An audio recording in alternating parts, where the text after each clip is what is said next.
Propellant did not wreck that sub. Now, I saw that monster as clearly as I see you now.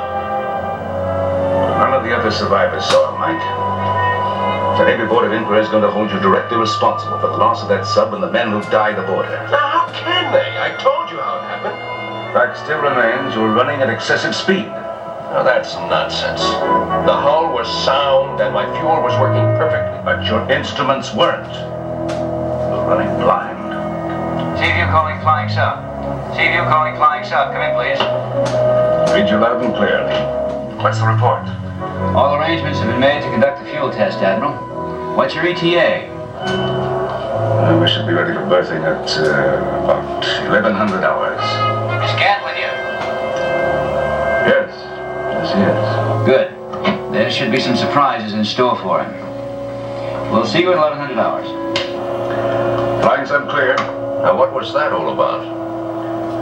I've been running some tests on your fuel. I don't like the preliminary reports. What do you mean, tests? The fuel has already proven itself. It's that monster we have to be concerned about.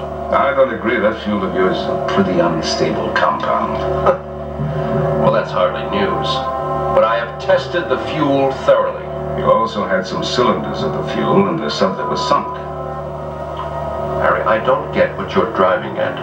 The monster caused the disaster, not the fuel. And those cylinders are down at the bottom of the sea. Yeah. That's exactly what's worrying me.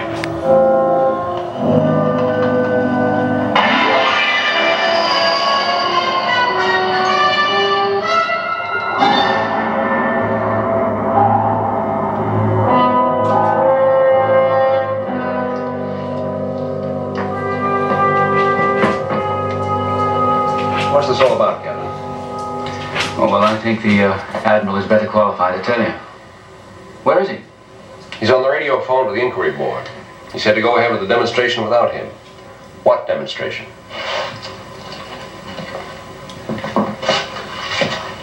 This container is made out of titanium alloy, as strong as any we know.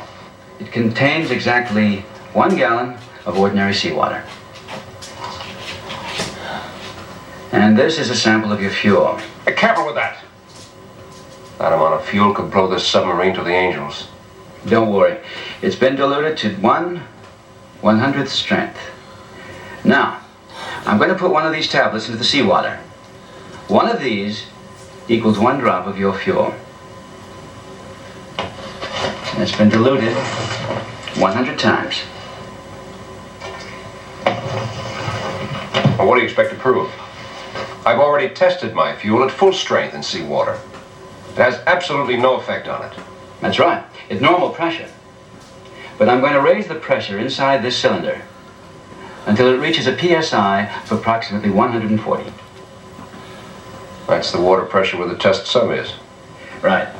Now watch the pressure gauge.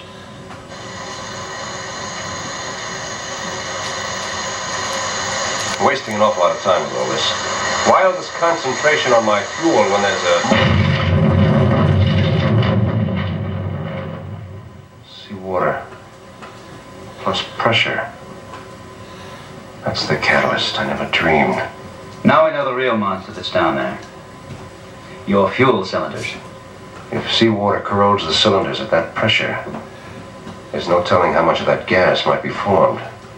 The computer's estimate isn't very optimistic. If that amount of fuel forms into gas and gets to the surface and is picked up by the trade winds, millions of people could die, Captain. Literally millions. You've got to get those cylinders. Get them up to the surface. We're ready. Give us the coordinates and we'll shove off. You'll have them. Let's go.